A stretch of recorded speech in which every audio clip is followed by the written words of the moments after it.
নমস্কার, ঘটি বাঙাল ব্লগে আপনাদের আরেকবার স্বাগত জানাই। তো আজকে আমি একটা ইউনিক রেসিপি নিয়ে এসেছি।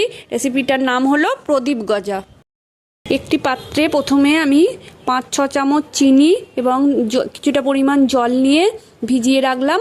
অন্যদিকে আমি অন্য আরেকটা পাত্রে ময়দা নিলাম এবং তেল, অল্প পরিমাণ তেল অ্যাড করলাম। আপনারা যদি খুব মুচমুচে খেতে চান তাতে আরেকটু বেশি দেবেন তেলটা।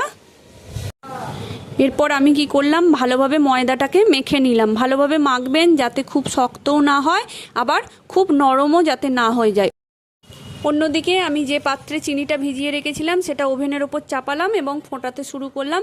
আমাকে কিন্তু খেয়াল রাখতে হবে এটা খুব পাতলাও যাতে না হয়ে যায়, গাঢ় হলেই ভালো হয়। এবার যে ময়দাটা মাখা ছিল সেগুলো আমি লুচির আকারের থেকে একটু বড় বড় আকারে লেচি কেটে নিলাম। এবার আমি এটাকে লুচির আকারের চেয়ে একটু বড় আকারে বেলে নিলাম এবং এর মধ্যে ময়দা আর একটু অল্প পরিমাণ তেল অ্যাড করে দিলাম। দিয়ে আমি যেভাবে ভাঁজ করছি আপনারা দেখতে পাচ্ছেন, এপিট ওপিট করে ভাঁজ করে নিচ্ছি এবং নিয়ে এটা কি প্রদীপের আকারে আমি শেপ দিলাম।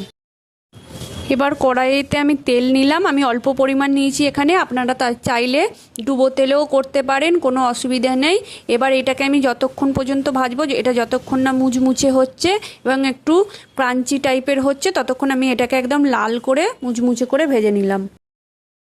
গজাগুলোকে যে আমি যেভাবে ভাজলাম আপনারা দেখতে পেলেন এবং ভেজে নেওয়ার পর আমি এটা চিনির যে শিরাটা তৈরি করে রেখেছিলাম অন্য একটি পাত্রে, সেই পাত্রে একটা একটা করে দিতে হবে। যেহেতু শিরাটা মোটা সেই জন্য আমরা একটা একটা করে এই চিনির শিরাটায় গজাগুলোকে মাখিয়ে নেব বা ডুবিয়ে দেব।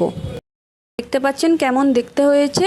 এবার আপনারা একবার চেষ্টা করে দেখতে পারেন, খুব সুন্দর হবে খেতে।